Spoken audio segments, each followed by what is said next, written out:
mas a gente vai tentar voltar no ano que vem.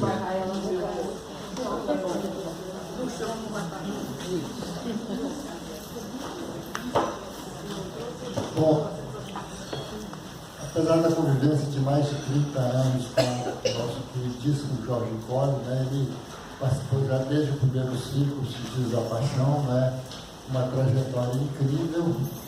Ele disse sempre falar do Jorge que essa figura é fantástica, né, quer dizer, professor de arte, grande crítico de arte, vive viajando pelo mundo, Japão, Estados Unidos, Europa, Montevidéu, enfim, quer dizer, para falar de arte. Também. Bom, mas o Colli tem 1000 talentos, né? Quer dizer, eu gosto de relembrar que ele fez a versão de Os Sertões no francês, também de obra de Graciliano Ramos. Eu não sei onde ele encontra tanto tempo para fazer tanta coisa, né? Além do mais, tem uma coluna que é imperdível na Folha de São Paulo, uma vez por mês. Bom, eu só tenho a agradecer imensamente a grande contribuição que o Jorge Colli deu a esse nosso ciclo e continua dando essa contribuição. E eu passo a ele a palavra. Muito obrigado, Jorge.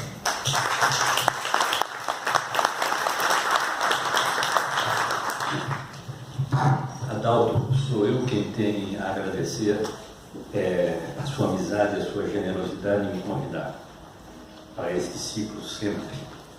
E são 31 anos, né? 31 anos, e sabe, hoje à tarde eu estava pensando, e o fato de estar aqui junto com vocês, e neste lugar tão acolhedor, tão aconchegante, com um clima de cultura, né, que transparece de uma maneira evidente, confirma o que eu estava pensando, que eu não disse ainda.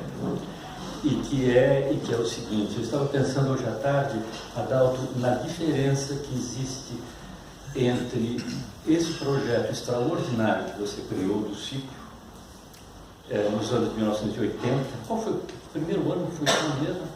Foi 85. Você criou em 85 e que ele se prolongou durante 30 anos, o que é um milagre num país como o nosso, uma tal continuidade. E o fato de que era muito diferente naquela época do que é agora.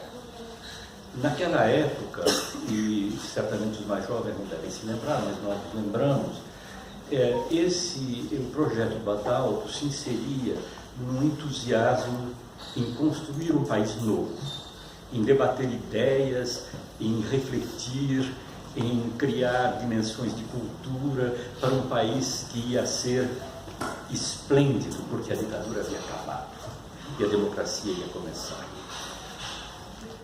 Hoje, Adalto, a impressão que eu tenho é muito diferente. Ao contrário, não uma impressão de esforço para frente, um grande vetor, né, nesse sentido, mas uma impressão de resistência, ao contrário.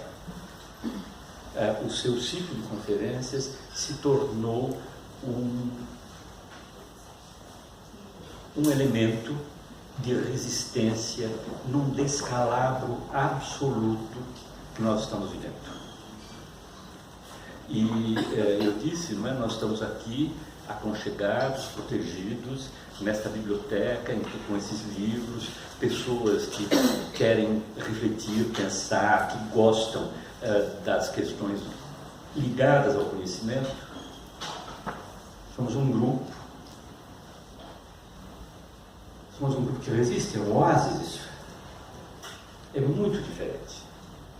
E é uma tristeza porque eu estou convencido, e Adalto, nesses 31 anos é a primeira vez que vai ocorrer o seguinte: eu tenho um texto que é um texto de intervenção, que é um texto de apelo.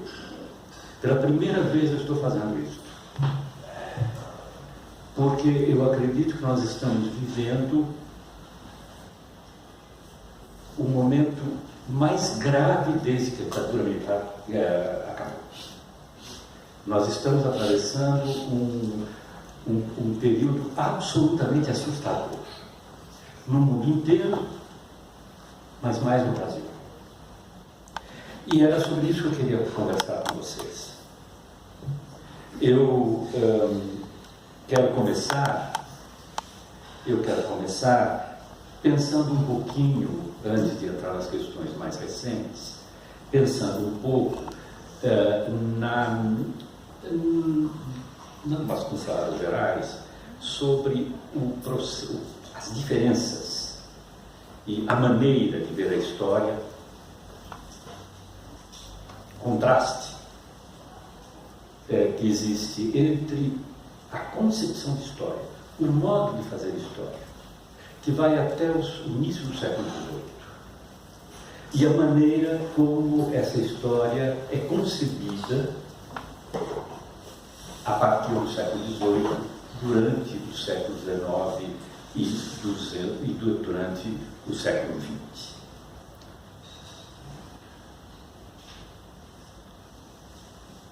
Até o século XVIII, a história se fundava numa referência ao passado. O grande referente da história era o passado. É uma afirmação genérica que eu estou fazendo aqui, mas nas suas linhas principais ela é verdadeira.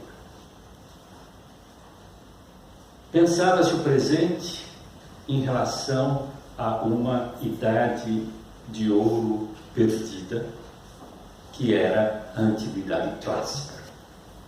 O presente era inferior ao passado. E as relações com o passado eram relações comparativas.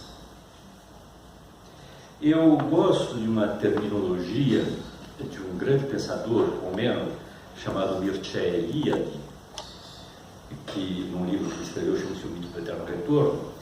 Ele empregou num outro contexto, mas eu acho que serve muito bem para essa concepção de história.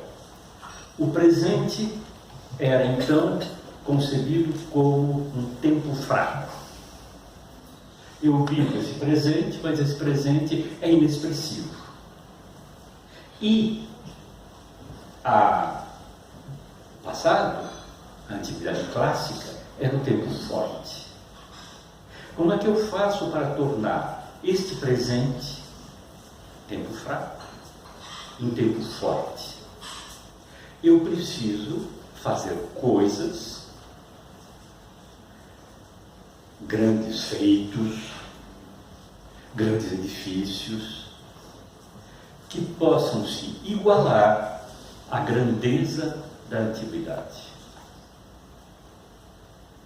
Era, portanto, de fato comparativo.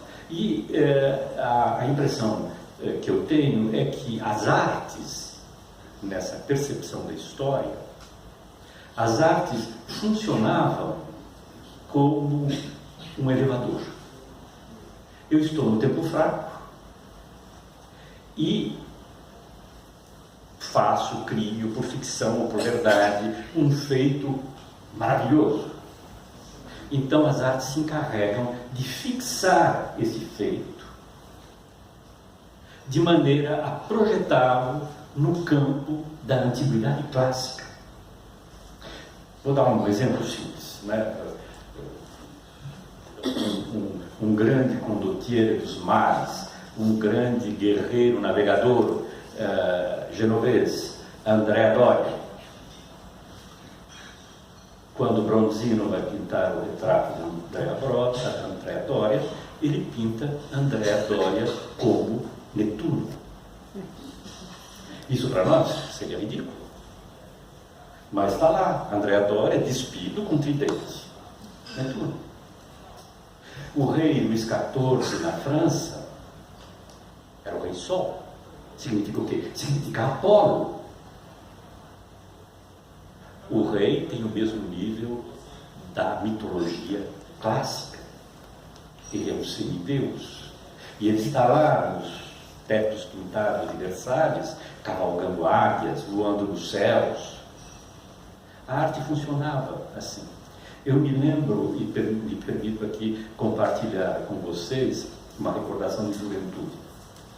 Eu me formei na França, e de um certo modo a França é a minha segunda pátria. E eu estou muito feliz de estar aqui nesse universo francês. E quando eu era estudante, eu estudava na cidade de Aix-en-Provence, estudava História da Arte. E havia nessa cidade, eu digo havia porque hoje ela se mudou, se modernizou, foi certamente para melhor, mas do ponto de vista, digamos, dos sentimentos, é um pouco melancólico. Havia uma biblioteca, uma grande biblioteca, uma das primeiras bibliotecas públicas da história, criada no século XVII, chamada Biblioteca Mejara. E eu ia estudar ali. Eram velhas mesas, havia esculturas do século XVII nas estantes, havia uma cadeira que eles estavam marcados, Frederic Mistral, o grande poeta provençal, sentava-se aqui. Era muito comovente. Antes de chegar, essa biblioteca ficava no Hotel de Ville, na prefeitura, que havia sido construída no século XVII, com uma grande escadaria triunfal. No alto da escadaria havia uma escultura de um personagem com aquelas perucas do tempo do Luís XIV, mas vestido de maneira antiga, com roupas que eram as da antiguidade. Esse personagem era um duque, o Duque de Villars, cujo nome era Heitor, e ele tinha sido um herói de guerra. E o filho dele doou, porque foi ele o criador dessa biblioteca, doou a estátua para a cidade. É muito curioso, não é? Ter um personagem com aquela peruca e ao mesmo tempo com roupa de grego. E embaixo estava escrito em latim, porque o Duque de Villars se chamava Heitor. Estava escrito em latim: aqui está um Heitor contra o qual não houve nenhum Aquiles. Ou seja, aquele personagem havia se projetado, graças à arte, no tempo forte da Ilíada. Esta situação em que o presente se vincula ao passado é o oposto do que ocorre a partir do século XVIII, quando se opera um deslocamento teleológico. A direção não é mais em relação ao passado, a direção é em relação ao futuro.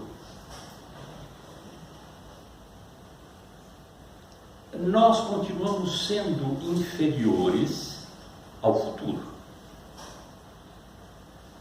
mas é uma inferioridade fecunda, porque o dia de hoje será menos bom que o dia de amanhã. Essa é a ideia da nova história a partir do século XX.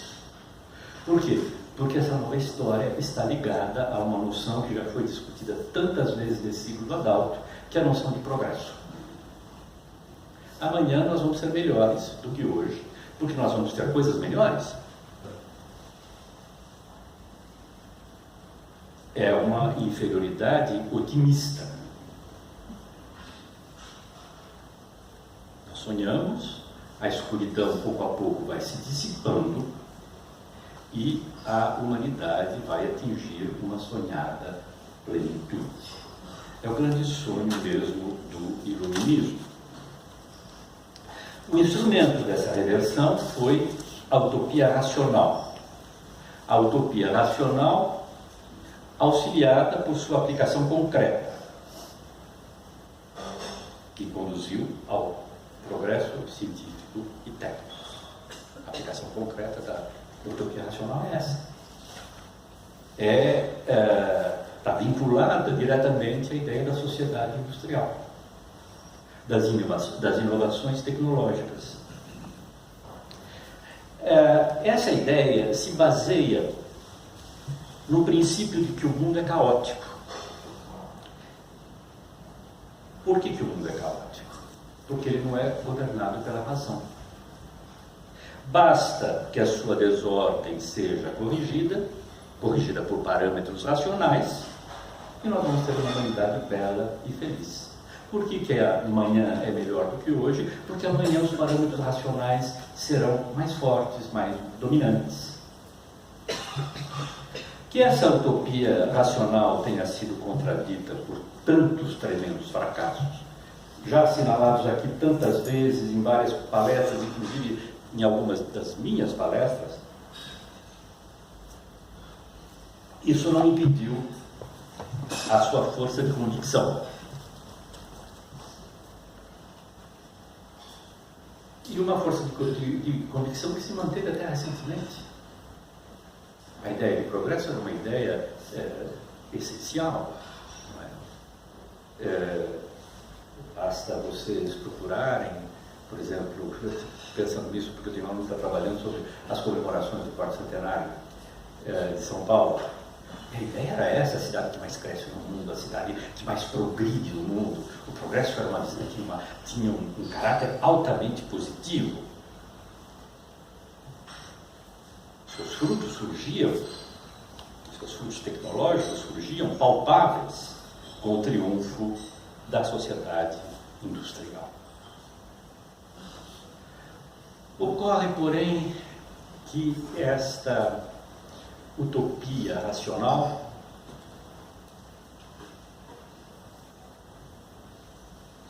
se esquece de que a razão, esse grande instrumento ordenador, a razão,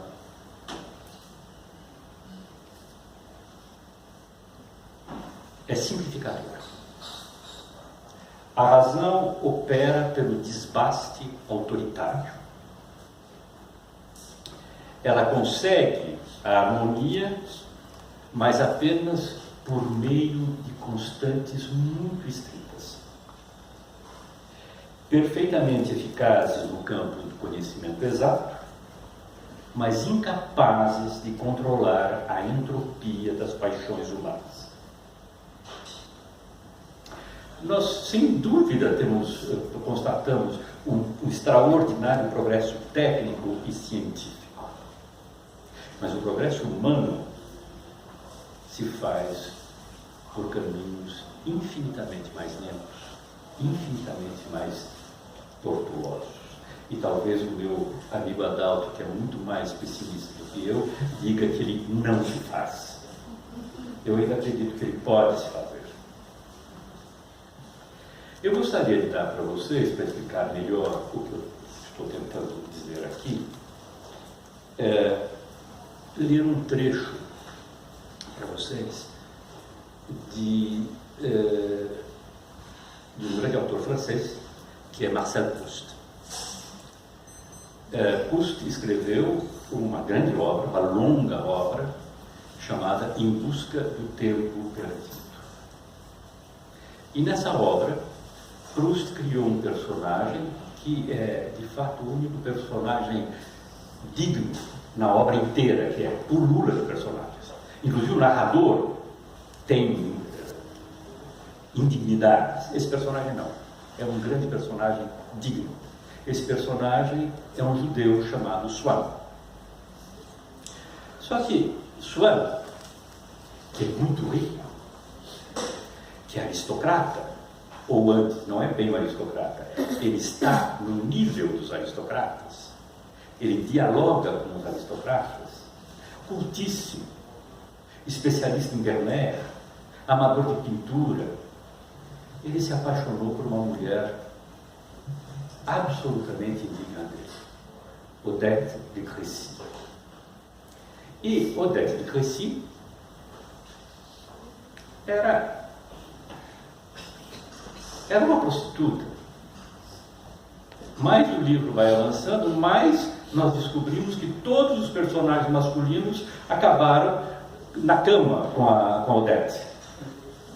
Desde quando ela era uma jovenzinha que se exibia em Nice, chamada Mademoiselle Sacré-Pan, né, que o pintor Estir conheceu, inclusive no sentido bíblico, nessa época, até o final da vida dela, quando ela se torna amante do Duque de Guermantes. Ele sabe que Odete não está de fato apaixonada por ele. Ela está interessada no casamento, que é outra coisa.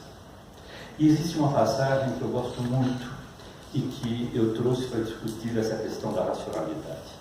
Vocês me permitam ler uma passagem um pouquinho longa. Então, o narrador, que a gente nunca sabe o nome, né? O narrador que conta a história, e que é um personagem também, nos diz que Swann algumas vezes esperava que ela, Odete, morresse, sem sofrimentos, num acidente. Ela, que vivia fora, nas ruas, nas estradas, da manhã à tarde. E como ela voltava sã e salva, ele admirava que o corpo humano fosse tão flexível e tão forte, a ponto de continuamente vencer, desviando de todos os perigos que o envolvem e que Swann achava inumeráveis, sobretudo depois que o seu secreto desejo o supusera, e permitisse assim aos seres de se entregar cada dia e mais ou menos impunemente à sua tarefa de mentira e de busca do prazer. E Swann sentia muito próximo do seu coração esse Maomé II, de quem ele amava o retrato por Bellini, e que, sentindo que ele tinha se tornado louco de paixão por uma das suas mulheres, apunhalou-a, a fim, diz ingenuamente o seu biógrafo veneziano, de reencontrar a sua liberdade de espírito. Maomé II, grande sultão, aquele que conquistou Constantinopla, que derrubou o Império Bizantino, senhor da metade do mundo, se viu escravizado pelo amor de uma mulher. Qual é a solução? Eu mato a causa do amor. Eu assassino a mulher. É um velho tema clássico a definição da liberdade como o domínio sobre si mesmo.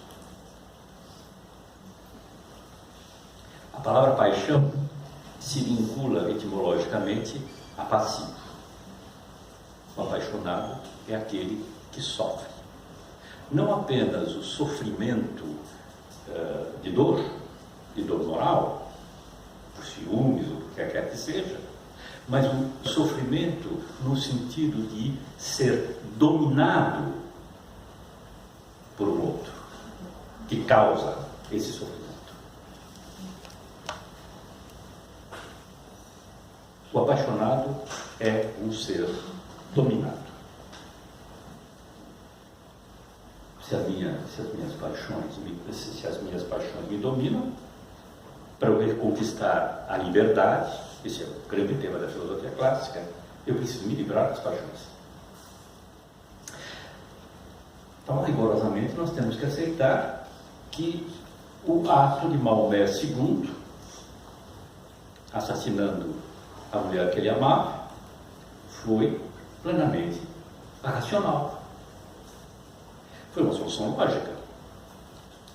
Minha paixão é causada por aquela mulher, se eu matá-la, a paixão acaba.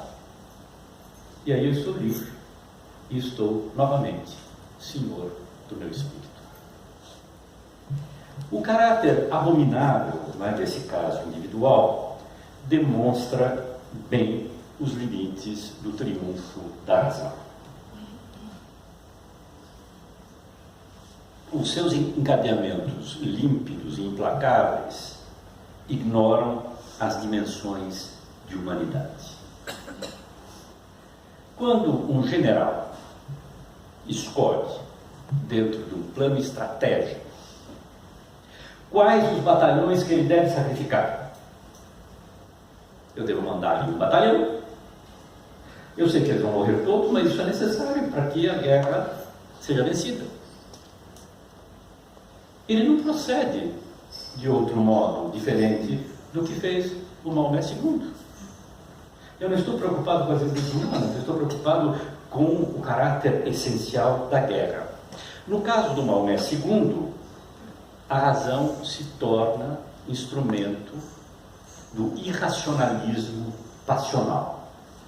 No caso do militar, ela é ferramenta do supremo irracionalismo, maior de todos, que é o irracionalismo da guerra. Nós temos hoje um instrumento técnico absolutamente fabuloso com o qual ninguém sequer podia sonhar há 40 anos. Esse instrumento é a internet. Eu não preciso fazer aqui o elogio da internet. Significou um extraordinário avanço nas comunicações humanas, nos oferece um mundo fabuloso de conhecimentos. Eu gosto, tem sempre um aluno que me pergunta, mas professor, no seu tempo, como é que vocês faziam tese sem internet? É para a escola isso, né, Adalto? O Adalto está lançando uma plataforma com na internet com todos os ensaios desses ciclos que ele organizou. É um projeto humanista fenomenal. Isso mostra o caráter positivo da internet. Mas, como a língua de Esopo, não é? É a melhor coisa do mundo e a pior coisa do mundo. A internet significou também a aparição das chamadas redes sociais. Vamos tomar o Facebook ou o WhatsApp. Fantástico meio de circular informações entre as pessoas, que eu utilizo. Mas ocorre que a sua imediatez suscita reações impulsivas, emocionais, no calor da hora, às vezes por notícias muito falsas. Essas redes sociais, elas se adequam perfeitamente, pelos estímulos constantes, às mais baixas pulsões de vingança, de controle, de paranoia. São ótimos instrumentos para linchamentos morais.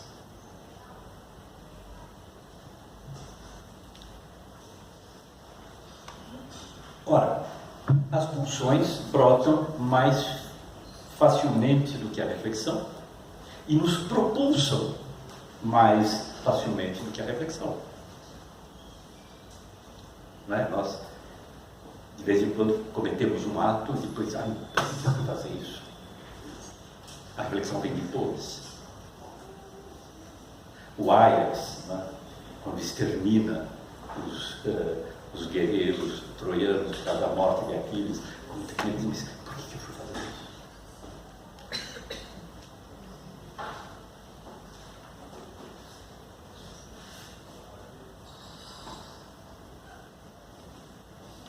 Então, é por isso, né, voltando à questão da racionalidade, que se nós devêssemos desenhar uma utopia, ela não deveria ser racional, mas ela deveria ser reflexiva. Porque a reflexão implica a mim mesmo e ao outro. Eu levo em consideração o outro na reflexão. Refletir pressupõe não apenas ter a consciência de si mesmo, mas também consciência do outro. Com a reflexão, o pensamento inclui para exame, para consideração, aquilo que o outro é. E ao levar o outro e as suas razões em conta, eu me modifico. Eu me desvio da minha direção primitiva. A etimologia nos ensina que flexus, que compõe a palavra reflexão, ela vem do latim, significa vergar, dobrar, fletir. Ou seja, abandonar a linha reta na qual eu estava e ir por um outro caminho.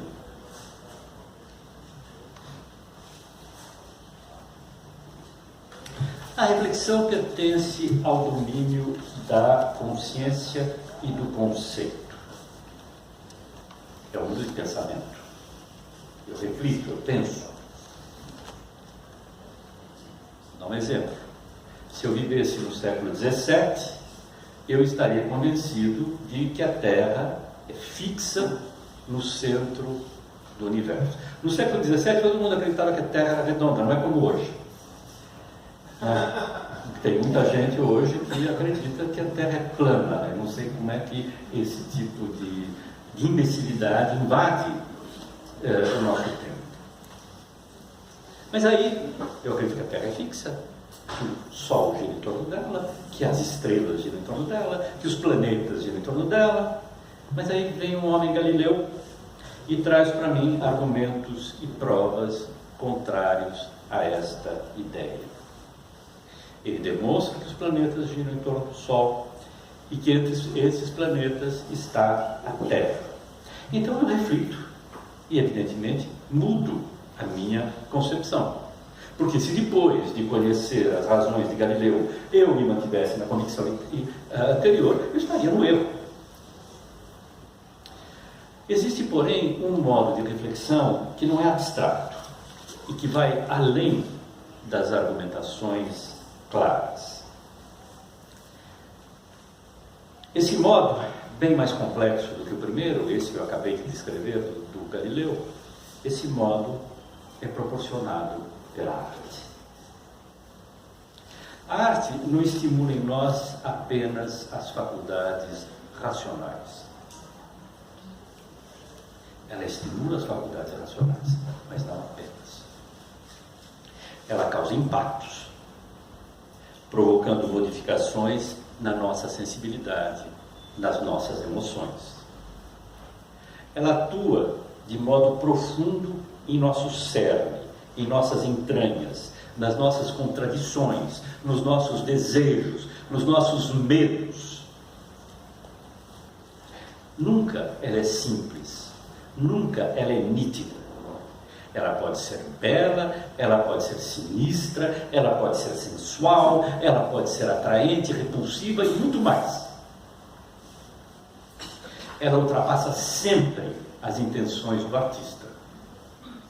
As intenções racionais, conceituais e mesmo as intenções intuitivas. E as obras podem mesmo negá-las e contradizê-las.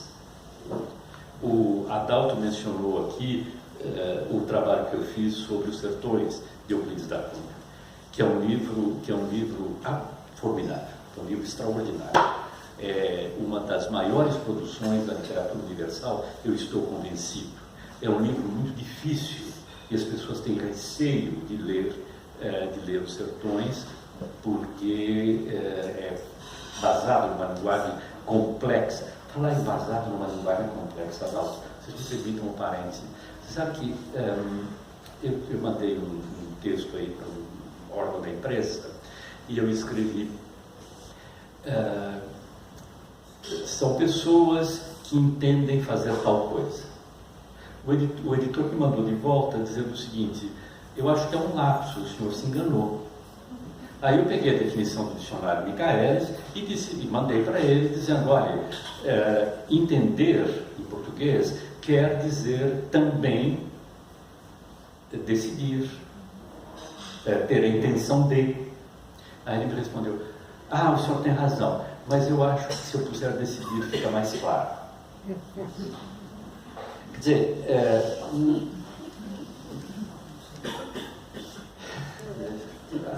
a ideia de que nós estamos nivelando tudo por baixo. Tudo por baixo. Numa rádio que é conhecida por transmitir notícias, etc., no Brasil, tem uma cartilha das palavras que podem ou não podem ser ditas. Eu fiquei impressionado. A palavra gratuito não pode ser dita, porque as pessoas não entendem. Entrada franca não pode ser dita, porque as pessoas não entendem. Tem que ser o tempo todo de graça. Entrada de graça. Acontecimento de graça e não acontecimento gratuito. Quer dizer, nós estamos num processo de redução. Daqui a pouco nós vamos estar falando com 100 palavras, não mais.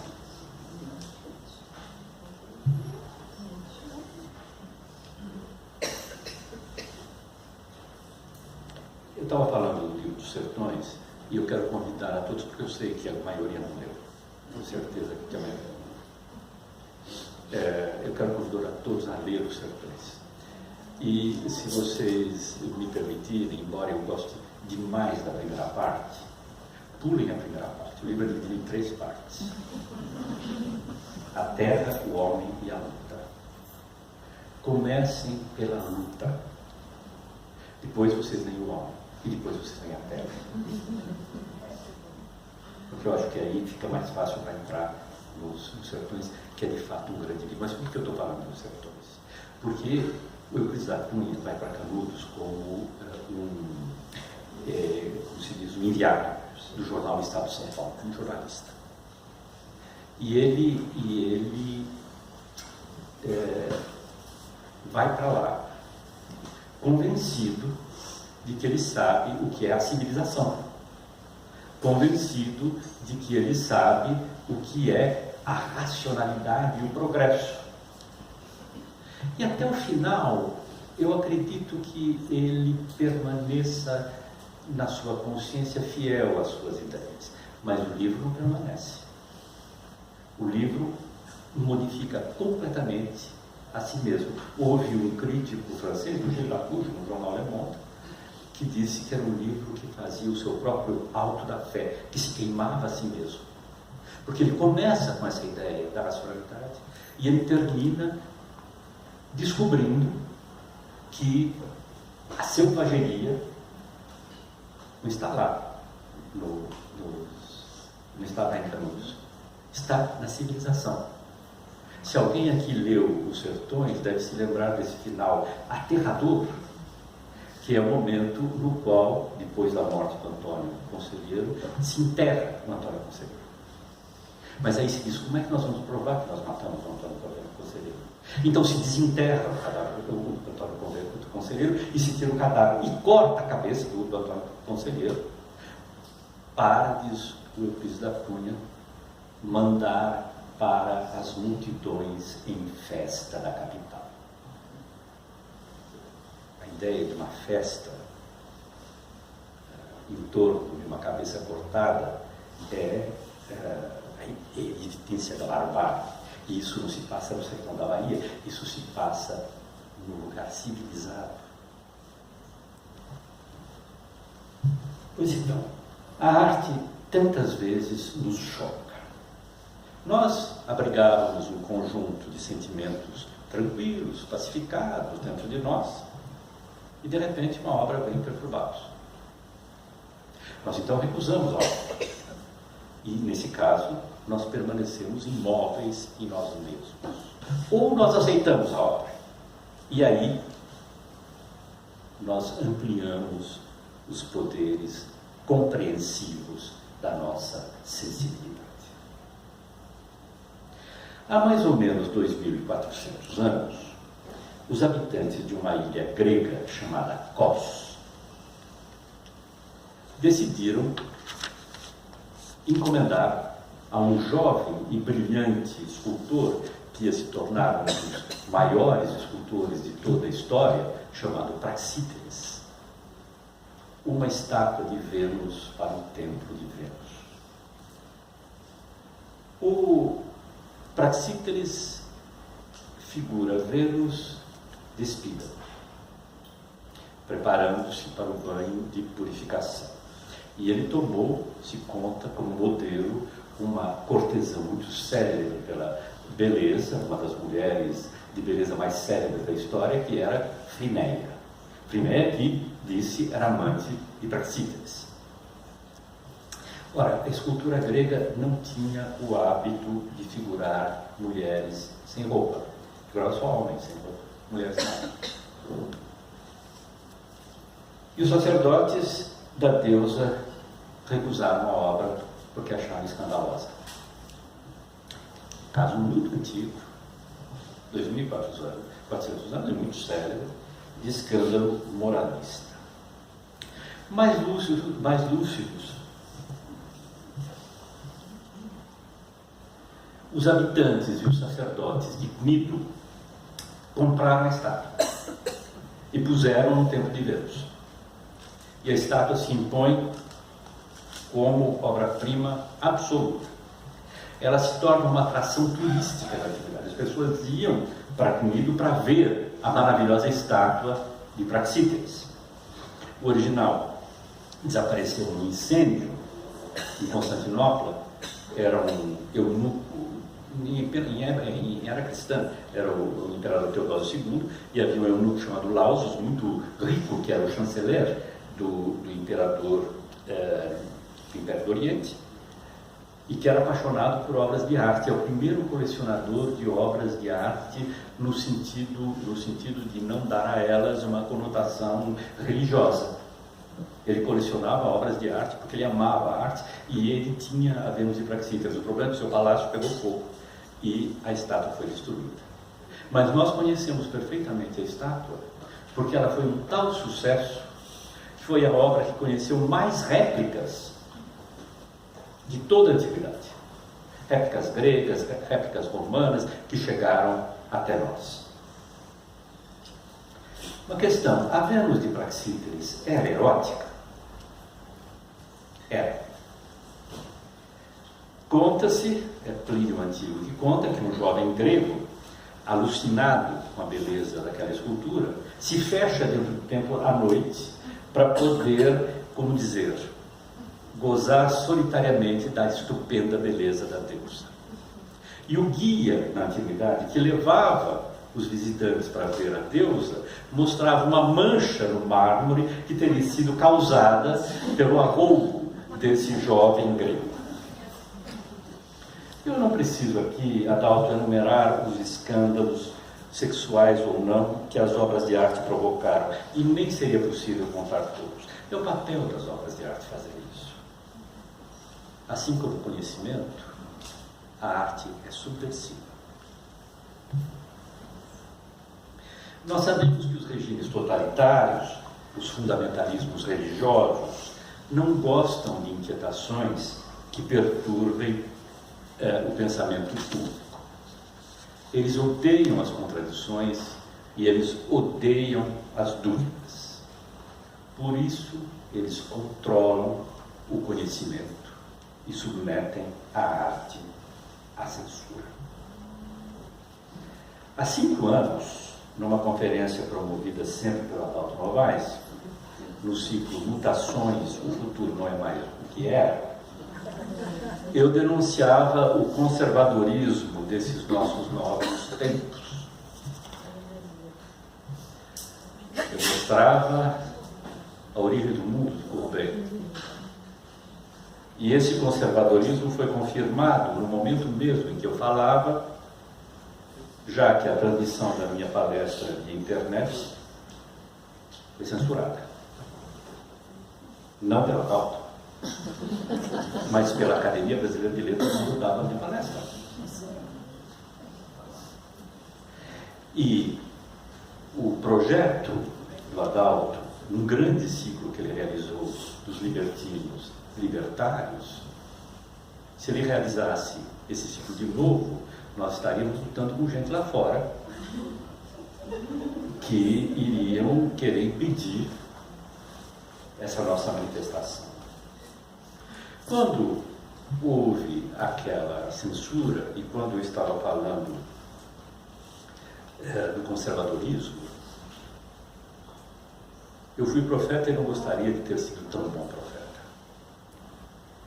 Tudo caminhou em direção ao mau sentido, com uma rapidez que eu não esperava. O que vem ocorrendo hoje no Brasil é muito grave. As censuras no campo das artes, que se repetem,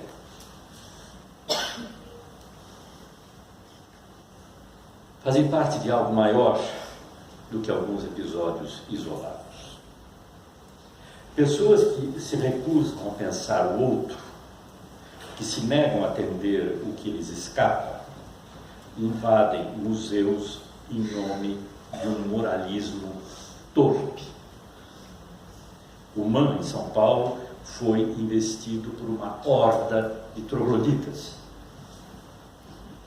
Gente que ataca a exposições que incomodam e, pior ainda, instauram a autocensura porque os financiadores e as instituições temem os escândalos. Isso já ocorreu. Não apenas a exposição do Museu em Porto Alegre foi abreviada, como o Museu de Arte do Rio, o MAR, que deveria receber essa exposição, renunciou, cedendo às pressões da prefeitura carioca. Impressionante. Ontem eu fazia essa mesma palestra em Belo Horizonte. E enquanto eu apresentava estes argumentos, um bando liderado por um deputado que é ao mesmo tempo pastor fundamentalista, protestava furiosamente diante do Palácio de Belas Artes de Belo Horizonte contra a exposição do Pedro Moreleida. A exposição se intitula Faça Você Mesmo a Sua Capela Sistina. Depois da palestra, eu pedi para a Karina é o nome dela, que me recebeu lá e que é um amor de pessoa, eu falei, vamos passar na frente, porque era pertíssimo do lugar onde eu estava falando, vamos passar na frente do museu que eu quero ver. Chegamos lá, tinha uma quantidade de carros de polícia assustadora. Tinha um bando de gente com cartazes na frente, protestando. Eu fui até lá, tinha uma fila. Eu me apresentei e, como eu sou idoso, tive o privilégio de poder entrar e pude ver a exposição mais rapidamente do que eu gostaria, mas eu pude ver a exposição. A obra do Moreleida é uma obra complexa, difícil de ser lida. Para você descobrir maldade naquilo, olha, você precisa ficar muito tempo na frente do quadro.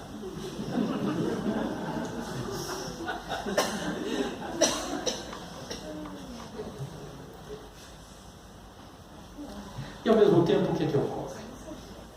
O Teatro Municipal do Rio de Janeiro, entidade pública, em princípio laica, anuncia um programa com o seguinte conteúdo. Eu vou ler para vocês um trechinho do programa. O Renascer Prize nasceu de duas vontades que combinaram. Duas vontades. Muito modesta a pessoa que escreveu. A de Deus, em querer abençoar o povo e habitar no meio dele, porque a Bíblia diz que Deus habita no meio dos louvores, e a vontade da Igreja Renascer e da Bispa Sônia em adorar o Senhor de todas as formas, com todos os instrumentos e ritmos. A Bispa Sônia e Deus, não é no mesmo nível. E enquanto isso, o que ocorre também?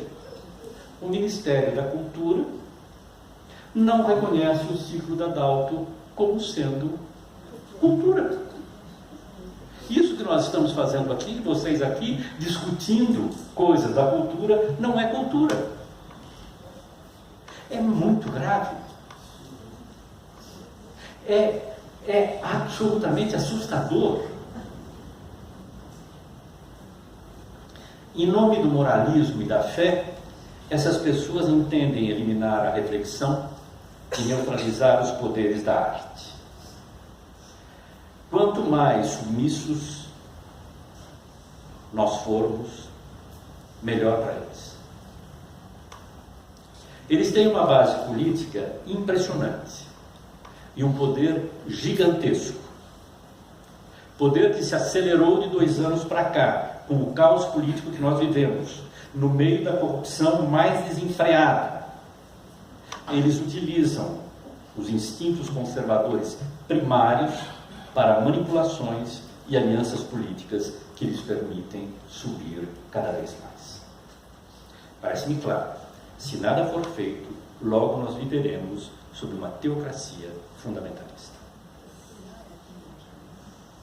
cujo obscurantismo característico se iguala a sem-vergonhice mais sórdida e mais oportunista. As artes são feitas de diálogos, de trocas, de contaminações. Os nossos receios nos levam a sentir um futuro apocalíptico, no qual se perde uma estabilidade talvez mais sonhada do que real.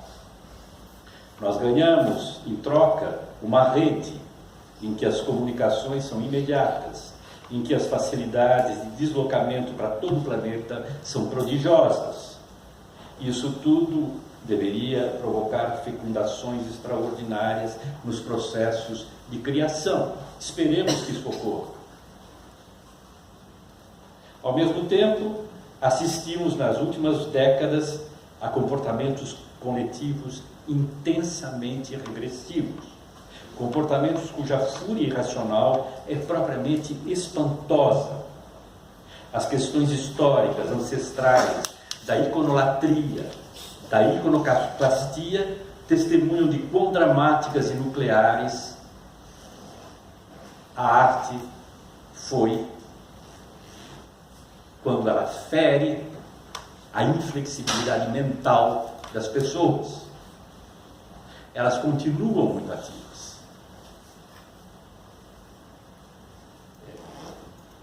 A noção de arte, como o Ocidente a concebe, é atacada de várias formas, por vários fundamentalismos. Ela pode ser destruída fisicamente por razões religiosas ou morais. Pode ser acossada pela censura que brota em nome de um respeito nocivo à dúvida, à crítica, à irreverência. Pode ser mesmo dissolvida em sua alma pelo marketing. A esses ataques, e justamente por eles, a arte revela o seu papel sempre inconformista, manifestando-se ali onde não se espera, e nesse sentido, mais do que nunca, ela se tornou uma necessidade. A arte, a complexidade da cultura, baseiam-se na liberdade reflexiva. Elas puderam ser instrumentos de agentes ideológicos de toda ordem, mas a história ensina que, em consequência, não devem nunca ser reduzidas a instrumentos. Elas possuem a natureza de uma rede intrincada que necessita o respeito pela complexidade e não a violência redutora, instrumental e utilitária. Transformações sociais se fazem com ou sem cultura. E a cultura pode ser domesticada, simplificada, reduzida, transformada no contrário de si mesma, empregada apenas como uma aparência para que essas transformações ocorram.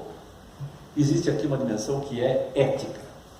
A exigência para todos nós de um comportamento desconfortável, difícil, mas que é o único a permitir preservar a complexidade que faz a consciência do conhecimento e a ação da acessibilidade algo além de um mero desejo incapaz de se realizar. Se nós queremos uma cultura que preserve a ideia de liberdade, de serenidade, de paz coletiva, necessitamos de um comportamento mental sempre em guerra consigo mesmo, em guerra conosco, com os nossos preconceitos, em guerra contra as certezas, em guerra contra as verdades, duvidando das convicções, interrogando sem abdicar nunca e sabendo que as respostas nunca virão de modo definitivo. É muito desconfortável, mas é isso que nós temos. Eu acrescento um pequeno rabicho a essas ideias. Nós nos assustamos também com o destino do nosso pequeno mundo, no qual proliferamos cada vez mais numerosos. Nós nos sentimos como parasitas destruidores sobre um globo que, graças às nossas atividades ou apenas às nossas presenças, caminha para o apocalipse ecológico. Nós nos julgamos impotentes para aliviar as mazelas de uma humanidade marcada pelas piores injustiças, em sua maioria condenada a uma vida de miséria. Tudo isso é verdadeiro. E a arte, nessa perspectiva, pode parecer frívola. Mas o seu campo infinito de sugestões, ao contrário, conduz à percepção complexa, por vezes contraditória, desse nosso único mundo, que é o que temos e que parece tão ameaçado. Talvez o apocalipse chegue mesmo. Talvez os oceanos invadam as terras. Talvez o planeta morra. Talvez nós consigamos, enfim, exterminar a nós mesmos. Quando isso acontecer, a arte, mas só aí, não terá mais sentido. Era isso que eu tinha a dizer hoje.